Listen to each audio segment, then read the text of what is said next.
प्रभु कथामृता तप्त जीवना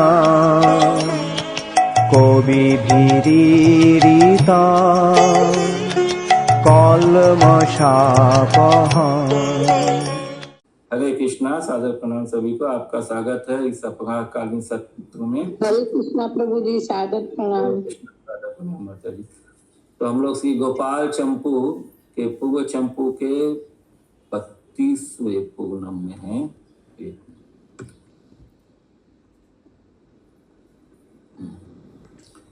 द्वात्रिंशति 32वां पूर्णम है ये।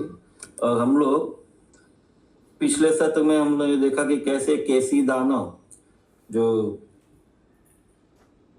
इसके शंखचूड़ के वध के 1 साल बाद में कंस की आज्ञा से कंस को जब वापस नारद जी ने याद दिलाया कि कैसे नंदगाम में उनके जो वासुदेव के जो पुत्र हैं दोनों कृष्ण राम बलराम जी, ये दोनों नंदगांव में नंद महाराज के यहाँ पे हैं। तो फिर कंस ने फिर से इसको भेजा केसी दानव को।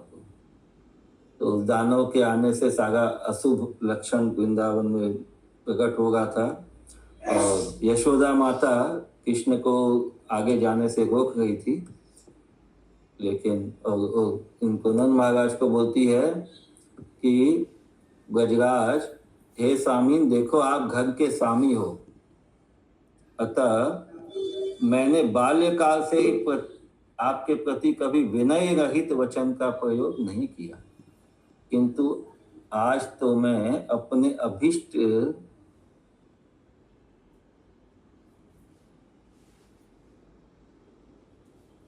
को प्रकट करने के लिए जो कह रही हूं उसको सुन लीजिए। तो अपने पुत्र के मुंह के कारण थोड़ा अशिष्टता पूर्वक यशोदा माता ब्रजराज नंद महाराज से बोल रही है कि हे ब्रजराज, तुम स्वयं सभी बंधुओं के सहित इस छोटे से बालक को झटपट क्यों नहीं पकड़ रहे हो और उस घोड़े के प्रति दूसरे जन क्यों नहीं जा रहे हैं? क्योंकि कृष्ण आगे बढ़ गए हैं तो बाकी लोगों से आगे निकल करके बलराम जी योग से भी, तो यशोदा माता चिंतित होकर के नंद महाराज को कह रही है कि आप आगे जाइए और दूसरे लोगों को आगे भेजिए। किंतु श्री कृष्ण तो अनादिकाल से ही दैत्यों का खंडन करने वाले हैं, अतः इस प्रकार के वर्णन को सुनकर हंसकर माता को विश्वास दिलाकर, तो माता का रिएक्शन देख के कृष्ण थोड़ा हंसते हैं, माता को सांत्वना देते हैं, विश्वास दिलाते हैं कि विश्व भर के विश्वासास्पद सुख के दाता होकर क्षण भर हो गया उस दैत्य को देखकर, तो उसकी तरफ देख के उस दैत्य को अपनी ओर बुलाने लगे। तो ये सब हमने पिछले सत्र में श्रवण किया था। आज हम लोग श्लोक संख्या 15 से आगे अध्ययन करेंगे। श्री गोपाल चंपू श्री जीव गोस्वामी द्वारा रचित संस्कृत श्लोक है। इसमें श्री भगवान का लीलाओं का बहुत डिटेल है, अंतरंग लीलाएं हैं। और यहाँ पे स्निग्ध कंठ और मधु कंठ जो है ये लीला को महाराज नंद महाराज के सभागार में श्रवण करवा रहे हैं। जैसे रामायण में रामलीला में आता है ना कि वो लव और कुश रामायण का पाठ करते हुए भगवान रामचंद्र जी का जो है पूर्व लीलाओं का गायन करते हुए चारों तरफ जाते हुए अयोध्या में प्रवेश करते हुए, वैसे यहाँ पे ये स्निग्ध कंठ और मधु कंठ ब्रजराज ये नंद महाराज की सभा में इस कथाओं का पाठ कर रहे हैं। श्लोक संख्या 15 से हम लोग बढ़ेंगे। पूतनारी श्री कृष्ण के द्वारा बुलाया हुआ देव बैरी अश्वरूप धारी व दैत्य, तो देवताओं का दुश्मन अश्वरूप धारी दैत्य कौन है? वो केशी। उनके तेज से अंतःकरण में तिरस्कृत होकर भी वीर भानी होने के कारण, तो भगवान के तेज से अंतःकरण में तो उसको क्षोभ हो रहा था, लेकिन फिर भी अपने आप को आभास अभिमानी होने के कारण, वीर भानी होने के कारण श्री कृष्ण के निकट कंपित न होकर पहले अपने पराक्रम का विस्तार करने के लिए पीछे की गति की शिथिलता के कारण पाद प्रक्षेप करता हुआ, तो जोर से अपना घोड़ा जो है टापों को पांव से जमीन को रोनता हुआ श्री कृष्ण के प्रति यमुना जी तक की अवकाशमयी भूमि को दे गया। पश्चात दूर से ही अपने दौड़ने की तेजस्विता हो सकेगी, इसलिए पृथ्वी को देखा, अर्थात श्री कृष्ण के सामने की भूमि को छोड़कर थोड़ा पीछे हट गया, जगह खाली कर दिया। क्यों? वो पीछे से जैसे एरोप्लेन को रनवे दौड़ने के लिए पहले दौड़ना पड़ता है, तो वैसे ही ये जो अश्वरूपी जो दैत्य है केसी, ये थोड़ा जगह खाली करके पीछे से दौड़ के भगवान पे चढ़ाई करने के उद्देश्य से बढ़ गया। और श्री कृष्ण को ही कार्यकर्ता रूप से निश्चित करके अहंकार से लाखों सिंहों की तरह गर्जना करता हुआ अपने शत्रु पक्ष को फटकारने लगा। यहाँ शत्रु पक्ष में कौन है? कृष्ण। शच पूतनारीण अनाहुतस्ततेजशाप्यन्त परिभूत शुगम मन्यताया तस्मिन्नधूत प्रथमतस्तावन्निज पराक्रम कमनाय क्रमश प्रत्यगत्यनुक्रम मंथरतया। पहले थोड़ा अपना गति को धीमा किया। विक्रममाणस्तं प्रति संप्रति यमुनां यावदवकाशक्षिणीं विश्रातिवान् दूरतस्तु निजाभृद्वश्य तेजस्विता भवेदिति क्षौणं विश्राण्य च कृष्णं निर्घार्यतया निर्घार्य देवार्यवान् गर्वाग्धयक्षलक्षस्येव गर्जितं मर्जन्नरीपखं तर्जति स्म। गर्जना करता हुआ ये केसी दानव भगवान की ओर बढ़ रहा है।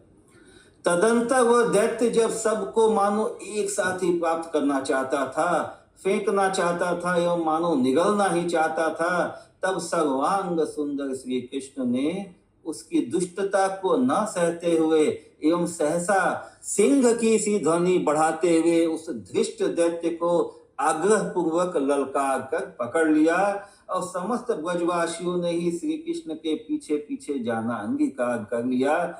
ऐसी स्थिति में वह केशी तो उन ब्रजवासियों की चेष्टा को देखता हुआ, वेग से अंधा होकर न देखता हुआ एवं न किसी की बात को सुनता हुआ ऐसी उत्तेजित नामक गति चाल के द्वारा क्रोध से शीघ्रता पूर्वक श्री कृष्ण के सम्मुख ही आ गया।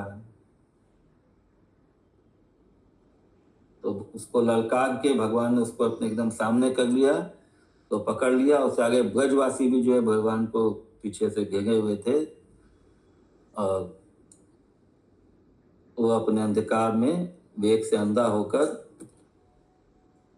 उत्तेजित नामक गति चाल मतलब और तीव्रता से शीघ्रता पूर्वक भगवान के सम्मुख आ गया। ततश्च सर्वं युगपदै अरिनिशितव चिकरिषितवीव जिगरिसतीव च तस्मिन्नस्तद सहस्यमान सहसा सिंहनादं विघयन सिंहसहननं स च कृष्णास्तं धृष्णजमभिसाग्रहम् अभिग्रहमेव जग्राह समग्र एव ब्रजस्य व्यग्रतया तदनुगतिमिति स्थिते स तु ततः पश्यन् उत्तेजिताक्षया गत्या तमेव रोषाद मंदमभयवचस्कंद।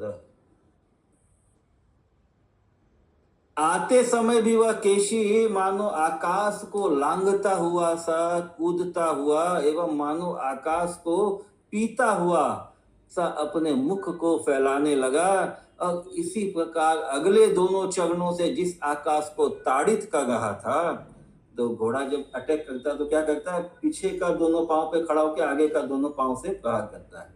तो अगले दोनों पांवों को से आकाश को ताड़ित कर रहा था, मतलब उसका इतना विशाल उसका ये आकार था कि लगा था जैसे आकाश को ही उठाया हुआ है। श्री कृष्ण ने उस आकाश को परांग मुख कर दिया, अथवा दोनों चरणों द्वारा श्री कृष्ण की जो ताड़ना करने लगा वह ताड़ना श्री कृष्ण ने विमुख कर दी, तो उसको उल्टा कर दिया। यत्र व्योमसोऽयमतीयनिराप्लवत् ततपि अन्येव मुखं व्यदीयदगत् एवमग्नियुगलेन यद्वयं तत्प्रतिगतं हरिर्व्यगधात्। और उसके बाद समुद्र का तरंग समूह जैसे फेन के पिंड को दूर फेंक देता है। जब समुद्र का जो बड़ा लहरा आता है तो क्या पूरा झाग फेन जो आता है किनारे के तरफ फेन को फेंक देता है, वो कहाँ आता है किनारे किनारे पे। उसी प्रकार श्री कृष्ण ने शीघ्र ही जिसके पैर एवं पूंछ ऊपर को उछल गए थे, उस बलिष्ठ केशी को बड़े हुए रोंगटों के गुच्छे की तरह ऊपर को करके 100 धनुष के परिमाण से लक्षित भूमि के अग्रभाग में फेंक दिया। बोलिए श्री कृष्ण भगवान की जय, श्री केशव भगवान की जय। तो इसलिए केसी का वध करने के कारण भगवान का नाम पड़ा केशव। तो भगवान ने क्या किया, उसको 100 धनुष परिमाण, 100 धनुष जितना दूर, मतलब एक धनुष का फिक्स होता होगा 10 फीट 5 फीट जो भी है उतना लंबाई, तो उनको 100 उतना 100 धनुष दूर जो है उसको फेंक दिया। श्लोक संख्या 58।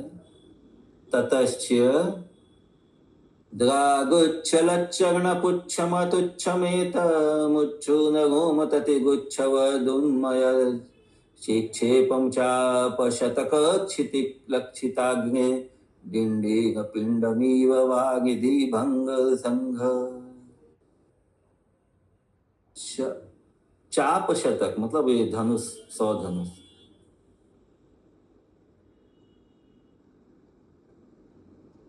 शलब्ध संज्ञ पुनरुत्थित ततस्तदा व्यादाय वक्त्रं तरसापतध्वनिं शोऽप्यस्य वक्त्रे भुजमुत्तरं हसन प्रादान् महार्दनुगकस्य नागवत्। और वह केसी सचेत होकर जब पुनः उठ खड़ा हुआ तब मुख फाड़कर वेग से श्री कृष्ण की ओर दौड़ पड़ा। श्री कृष्ण ने भी हंसते हंसते विशाल मेंढक के मुख में सर्प की तरह उस दैत्य के मुख में अपनी बाईं भुजा को प्रविष्ट कर दिया। उस समय केसी के मुख रूप गड्ढे में श्री कृष्ण की भुजा दिव्य सर्प की तरह स्पष्ट ही वीर से बढ़ने लगी और उस भुजा के तेज से उस केसी के सारे दांत भी मानो महाविष की ज्वाला से ताड़ित हुए की तरह धरती में गिर पड़े। दिव्या हिवत् कृष्ण भुजश्च तद्गला वटे स्फुटं वीररसाद वर्धत महाविषज्वालहता इव तदगदास्तदा पेतुर्मुष्य तेजसा। तो इस तरह से भगवान ने अपनी बाईं भुजा लेफ्ट हैंड से उसके पूरे मुख के अंदर ही घुसेड़ दिया और उसके सारे दांत टूट के जमीन पे गिर गए।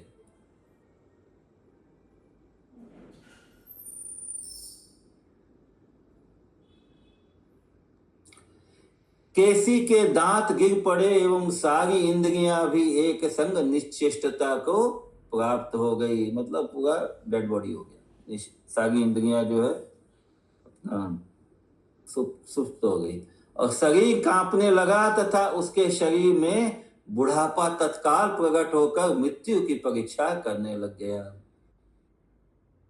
दंतानिपेतु समम इंद्रियाण्यप्युद्धतिमापुर्वपुरापकंपं जगात्र तत्कालमुदित्य मृत्युं प्रतिक्रमणा किल वर्तते स्म। श्री कृष्ण की उस भुजा ने जब उस केशी के कंठ को रोक लिया तब उसके सारे अंग विदीर्ण हो गए, मानो उस कंठ के शोक से ही वे सब अंग प्रत्यंग उस कंठ की रुकावट के ही अनुगामी हो गए। तो भगवान का भुजा ने जब उसके कंठ को रोक लिया तब उसके सारे अंग जो है सब निश्चेष्ट हो गए, चेष्टा विहीन हो गए और सारे अंग प्रत्यंग उस कंठ की रुकावट की मतलब सारे अंग प्रत्यंग शिथिल हो गए। जैसे कंठ रुक गया वैसे सब कुछ, मतलब मल्टीपल ऑर्गन फेलियर जिसको बोलते हैं आजकल डॉक्टर लोग, वैसे हो गया। 22 नंबर। यदास्य कंठम रुधेश तद्भुज तदाखिलांगानि विदीर्णतां ययो तस्यैव शोकादिवतानि यत्परं तदाश्रयाणेव भवन्ति सर्वशः। एक मिनट।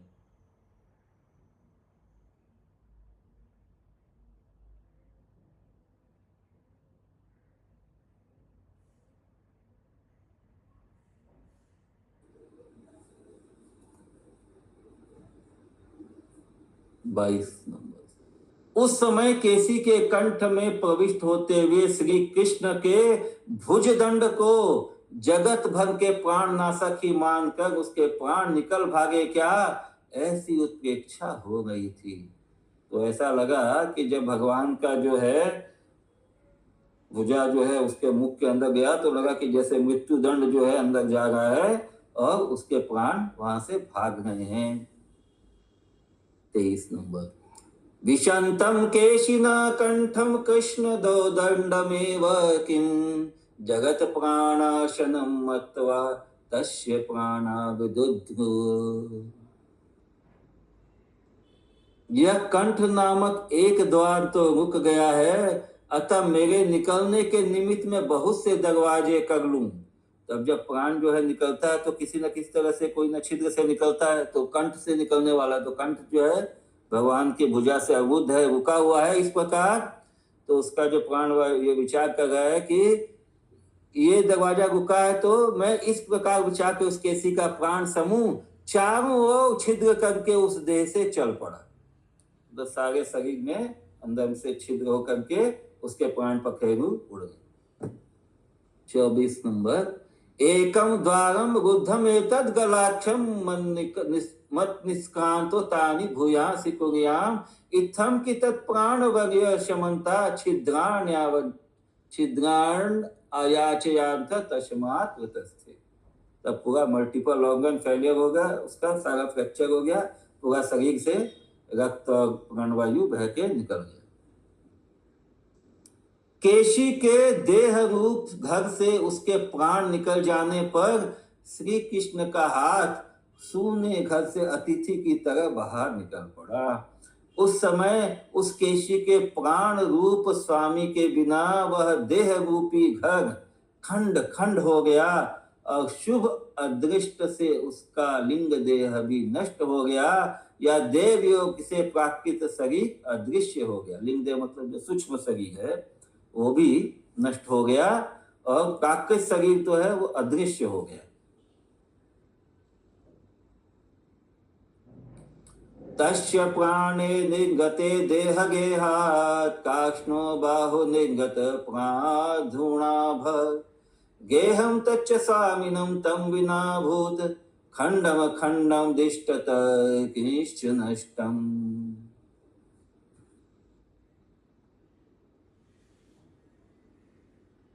श्री कृष्ण ने केसी के कंठमुखी गड्ढे से जब अपनी भुजा निकाल ली तब वह भुजा उपसंहार के समय दिव्य बाण ब्रह्मास्त्र की तरह विस्तार को छोड़कर अपने पहले स्वभाव को प्राप्त हो गई। तो साधारण जो है घोड़ा नहीं था कि उसका इतना सा बड़ा मुख है, उसमें भगवान का भुजा जैसे नॉर्मल हम लोगों का हाथ है तो उसके अंदर भुजा बहुत बड़ा, केसी का विशाल मुख था, तो इसीलिए भगवान का जो भुजा भी है उसके मुख के अंदर पूरा विस्तार हो गया, बढ़ गया, और बाद में जब वापस उन्होंने निकाला तो नॉर्मल अवस्था में आ गया, पहले स्वभाव को प्राप्त हो गई। केसी कंठावटातेन निरकोशी यदा भुज तदा स्वभाव में प्राप्त संहारे दिव्य बाणवत। तो जैसे दिव्य अस्त्र जो है अपना जो है मतलब जैसे क्या ब्रह्मास्त्र है जो अपना जो टारगेट पे जाता है वहां पे अपना काम करता है, वापस जो है जिसने छोड़ा उसके पास वापस चला आता है, वैसे ही भगवान की भुजा, कृष्ण भगवान की भुजा जिसने केसी दानव का वध किया वो वापस अपने उसके मुख से निकल के वापस अपने स्वभाव को, अपना जो नेचुरल जो फॉर्म था उसमें आ गए। अंत के समय उस केशी ने मल को त्याग दिया। यह बात जो श्रीमद् भागवत में कही है वह भी उचित ही है, क्योंकि उस प्रकार के पापियों की मुक्ति करने वाली श्री कृष्ण की जो कृपा है वह युक्ति से अतीत है। अर्थात श्री कृष्ण की कृपा होने पर अपवित्रता आदि दोष नहीं रहते, अतः वह सब प्रकार के मलों का अपहरण कर लेती है। तो दानवों पे भी जब भगवान का कृपा हो जाता है तो उनमें कोई तरह का अविद्या मल, जो क्लेश गंदगी जो है कुछ नहीं रह जाता है, वो भी शुद्ध हो जाते हैं। इसलिए भागवत में जो लिखा गया कि उसने अपना मल त्याग किया, इसका मतलब क्या है कि उसने जो सारे क्लेशों को, सारे अविद्या का उसका त्याग हो गया, भगवान के हाथों से मरने से मुक्त हो गया वो। श्लोक संख्या 27। अन्ते मुक्तम तेन गुत्थमित्युक्तम युक्तमिष्यते तादृशा मुक्तिकृत कृष्ण कृपा या साति युक्ति का। दो खंड किए हुए केशी के देह को विज्ञजन दो प्रकार से वर्णन करते हैं। यथा कुछ जन तो जरासंध की तरह एवं कोई कोई ककड़ी के फल की तरह अर्थात पकी फूट की तरह खिल गया, ऐसा कहते हैं। ककड़ी के फल की तरह। तो दो खंड कैसे हो गया? क्योंकि भगवान ने जब उसका मुंह अवरुद्ध कर लिया था, अपने भुजा से बंद कर लिया था उसके मुंह को, तो उसकी जो प्राण वायु थी वो शरीर से अनंत मतलब बहुत सारे अनंत छिद्रों को बना करके निकल गई, तो उसका शरीर जो छिन्न भिन्न हो गया, टुकड़ों में बट गया। इसलिए यहाँ पे बता रहे हैं कि जो विद्वान लोग हैं, जो दो खंड जो उसका जो बॉडी का जो दो पार्ट्स हो गया, उसको क्या कहते हैं, जरासंध की तरह और यह ककड़ी के फल की तरह, जैसे ककड़ी को टूट जाने से ऐसा हो गया। 28 नंबर। दिघाकृतम केशि देहम वर्णयन्ति दिघाकृतम जरासंध निभम केचित कर्कटिका निभम। अतएव इस प्रकार घोड़े की आकृति वाले केशी दैत्य के शरीर से तो दो भागों में विभक्त हो जाने पर एवं जीव रूप से श्री कृष्ण का सायुज्य प्राप्त हो जाने पर प्रसन्न मन वाले पुष्पों के वृष्टि करने वाले श्री कृष्ण के अभिप्राय को जानने वाले देवताओं की उक्ति यथा, अरे दैत्य, मेरे समस्त शरीर को निगलने के लिए ही तूने तत्काल अपना मुख फैलाया था। मैंने भी उस मुख में निगलने को देखने के लिए तेरे गले में अपनी भुजा अर्पण की थी। यदि उस भुजा के अर्पण मात्र से ही तू प्राण रहित हो गया, तब हे गगरीले घोड़े, हाय हाय ऐसा साहस क्यों कर बैठा। तो जैसे हम लोग सुनते हैं ना, भगवान जब भी ये किसी दानव का ये होता तो बोलते भी, तो उसके बाद डिस्क्लेमर देते हैं कि भगवान के बोले उसने मुंह खोला, उसका इच्छा मैंने पूर्ण किया, उसने बड़ा मुंह खोला कि मैं आपको अंदर लेना चाहता हूं, तो भगवान ने अपना भुजा उसके अंदर दे दिया। अब उसके बाद वो प्राणहीन हो गया, तो मैं क्या कहूँ भगवान का, जैसे डिस्क्लेमर है ये। तो ऐसा साहस तुमने क्यों किया?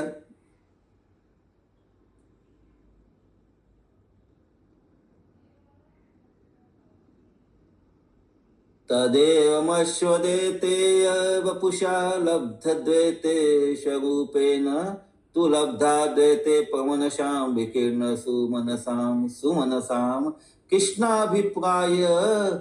अभिप्रायता मुक्ति यथा आश्यं व्याद सपदि निखिलं मदपुस्तवं गरीतुं तत्राहं तत्र परिकलयितुं तद्गले बाहुमाधाम तेनेवाशि यदि विगलित प्राणकस्तहि तावद् गर्विन्नवनः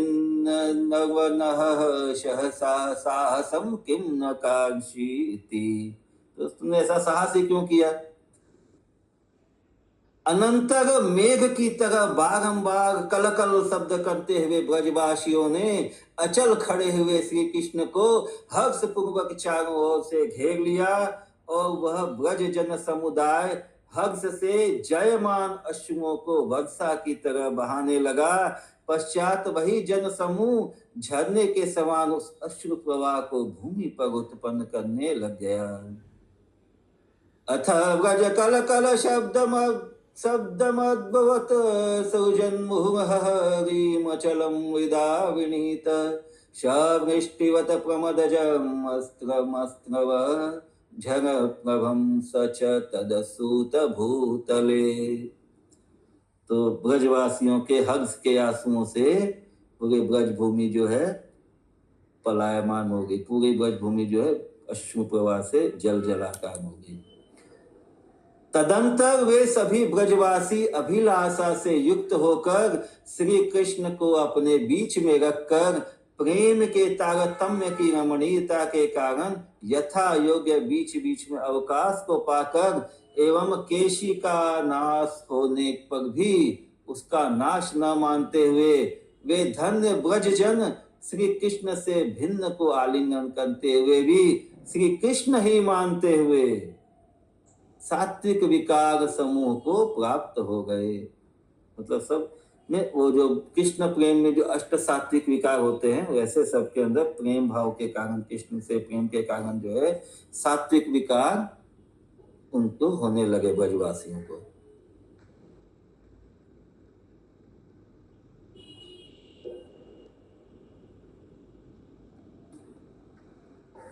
अथ सर्वे सतृष्णा मध्य मध्याशित कृष्णा प्रेम तारतम्य रम्यतया यथाश्वमनन्तरनन्तर लब्धान्तरास्तदन्त अव्यन्तरीतस्तेऽपि तदन्तरम् अमन्यास्ते धन्यास्तदपरम्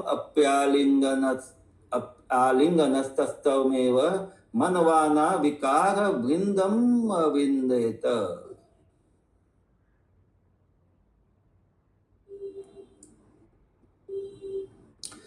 उसके बाद कुछ क्षणों के अनंतर उन ब्रजवासियों ने बाहरी बुद्धि को प्राप्त कर, तो सारे जो है प्रेम कृष्ण प्रेम के भाव में विभोर हो गए थे और बाह्य चेतना को खो दिया था, तो वापस बाहरी बुद्धि को प्राप्त कर यानी थोड़ा भौतिक जड़ जगत के प्रति चेतन होकर श्री कृष्ण के सहित यमुना के घाट जाकर स्नान किया।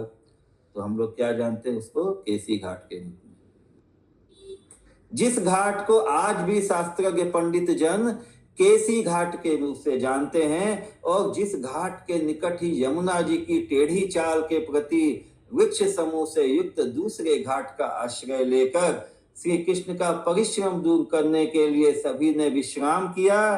तो वृद्ध जन इस दूसरे घाट को चैन घाट एवं आधुनिक जन चीक घाट ऐसा कहकर पुकारते हैं। चैन यह विश्राम वाचक सुख की मथुरा मंडल की भाषा, मतलब सुख को चैन बोलते हैं मथुरा मंडल में, इसीलिए वृद्ध जन चीन घाट को चैन घाट कहते हैं। तो बहुत जन बोलते हैं चीन घाट मतलब जहाँ शायद वो चीहरण लीला, तो ऐसा कुछ नहीं है। ये यहाँ पे बता रहे हैं कि जहाँ पे विश्राम किया केसी घाट के बाद में यमुना जी जहाँ पे टेढ़ी हो गई है तो उसको चीन घाट या चैन घाट कहते हैं, लेकिन विश्राम घाट भी एक है। 32 और 33 ततश्च क्षण कतिपयात प्रतिगत बहिर्मतीतया शह कृष्णा घट्टमट्टित्वा सश्नु यत्त खल्वद्यापि केशी तीर्थतया तीर्थवगया पगयवगयन्ति यस्य च भास्वतु पुत्रया प्रतिलोम गतिं प्रति किंचित निकटत एव कूट घटित तटघट्टान्तरम् अधिष्ठाय तत्परिश्रम शमनाय विशश्रमु द्वितीय घट्टश्वायम चैन घट्ट इति। तो पहला क्या है केशी घाट, दूसरा घाट जो है घट चैन घाट इति विद्येश्वरी घट्ट इति चा आधुनिक रुद्घुट्यते चैनते विश्रम सुखस्य ही माथुर भाषा। तो मथुरा भाषा में उसको चैन घाट कहते हैं।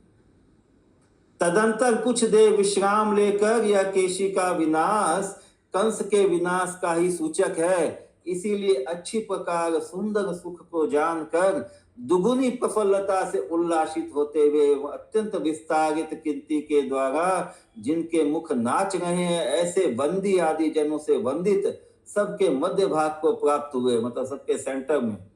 तो भगवान ऐसे भी वहां पे सबके सेंटर में, और सबका हृदय भी भगवान में लगा हुआ है, तो वैसे वो सबके मनों में भी सबके मध्य में, हृदय के मध्य में है। तो श्री कृष्ण को घेरते हुए तथा श्रीमान ब्रजराज के निकट जाते हुए वे सब ब्रजवासी जन पहले गोगण को नियुक्त करने लग गए। तो हम लोग देखते हैं कि ब्रजवासी लोगों का परंपरा है, कुछ भी होता है सबसे पहले गो समूह को आगे करते हैं, तो गोगण को पहले नियुक्त करने लग गए। अथ विश्रम्य च कंस भ्रंशन संसनमिदं केशिध्वैशनमिति रम्य सुखम सम्यग अवज्ञम द्विगुण फुल्ल मुल्ल संत सत्तंत तन्यमान कीर्ति नत्तित मुखैर वंदित मंत विंदमानम श्री गोविंदमाविणवंत श्रीमंतम व्रज देव मनु व्रजंतस्ते व्रज जना प्रथमम गो व्रजम अयोजयम। वहां पर गोपों के गौओं को बुलाने के ही नामक शब्द समूह के उत्पन्न होने पर श्री कृष्ण का वह ही शब्द तो स्पष्ट ही उस प्रकार सबकी पहचान में आता था कि जिस प्रकार धारा संपात के शब्द होने पर मेघ का ऊंचा एवं स्निग्ध गंभीर शब्द पृथक पहचान में आता है। ही जाते गोदुहाम तत्र जाते काष्णम तत्र पस्फुटम पर्यचाई असाराणाम नंदिते यद्गौचे रंभोदयस्य स्निग्ध गंभीर शब्द।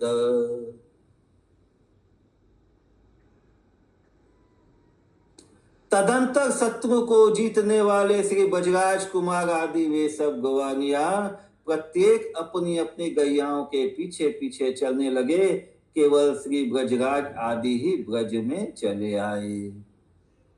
अथा शत्रु जीतवंतस्ते ब्रज युगाज आदि गोमंत प्रतिश्रम। ब्रज युगाज मतलब श्री कृष्ण और उनके साथ जो उनके गो बालक गोविंद मनवितवंत परम ब्रजराजादय एवं ब्रजमा ब्रजितवंत।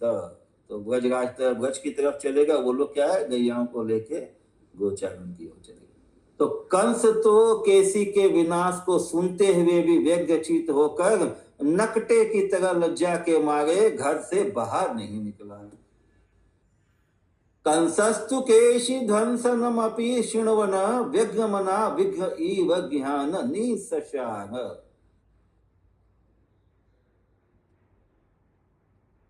तो केसी वध कथा को हम लोग आज यही रखते हैं।